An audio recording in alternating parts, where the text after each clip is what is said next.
తార పువ్వుల్లోని మకరందాన్ని ఆస్వాదించే తుమ్మెద మంగ చెట్ల పైకిపోతుందా? తెల్లటి ఆకాశ జలంలో విహరించే రాజహంస మామూలు నదులపైకి పోతుందా?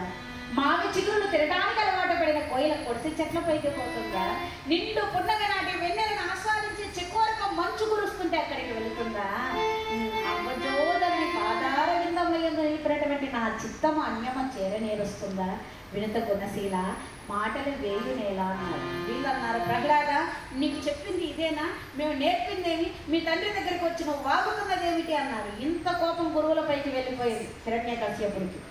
మీరు గురుపుత్రులని బ్రాహ్మణులని నమ్మి నా బిడ్డని మీకు అప్పగించాను. నా విరోధి శాస్త్రాలు నేర్పించి నాకే శత్రువుగా తయారు చేస్తారా? మీరు బ్రాహ్మణాకృతులుగాక యథార్థము బ్రాహ్మణులేనా అన్నాడు. గడగడ వణిగిపోయారు. ప్రభు, మేము మీకు హితులము, పురోహితులము, సన్నిహితులము, గురుపుత్రులము, మీకు హాని మేము తలపెడతామా ప్రభు?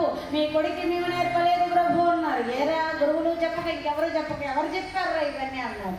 తండ్రి, హరిభక్తి ఒకరు ఇంకొకరికి చెప్పడం ఎలా ఉంటుందో తెలుసా? కానని వాడు కానని వాని మూతకొని విశిష్ట వస్తువులు చూసిన భంగి. కనిపించనటువంటి స్థితిలో ఉండేటటువంటి వాడు అదే స్థితిలో ఉండేటటువంటి వాడిని చేయూతగా తీసుకొని నగరంలో ఉండేటటువంటి విశేషాలు చూడటానికి వెళ్ళాడంట. వాడికే కనిపించదు, విడిగేం చూపిస్తాడు. హరిభక్తి ఒకడు ఇంకొకరికి చెప్పడం అలాగే ఉంటుంది. అరణ్యంలోకి తీసుకుని వెళ్ళి నిరంతరం చెవులో చెప్పిన హరిభక్తి వంట పెట్టదు తండ్రి. ఆ హరి కరుణ మన పైన ప్రసరిస్తే తప్ప అనే దాన్ని వెంటనే వీలు కల్పించుకున్నారు. ప్రభు, కొద్ది రోజులే కదా అయ్యింది, కొద్ది రోజులు పోతే కొంచెం చదువు ధ్యాసలో పెడితే మారుతాడు ప్రభు అన్నాడు. వీడికి వర్గత్రయాన్ని మాత్రమే నేర్పండి అన్నాడు. వర్గత్రయం అంటే ఏమిటండి? ఇప్పుడు మనం ఏర్పాటు చేసుకున్న వర్గాలు కాదు, కుల వర్గాలు కాదు. ధర్మ, అర్థ, కామ, మోక్షాలు చిత్రార్థాలు. అందులో ధర్మము, అర్థము, కామము వీటి మూడింటిని వర్గత్రయము అంటారు.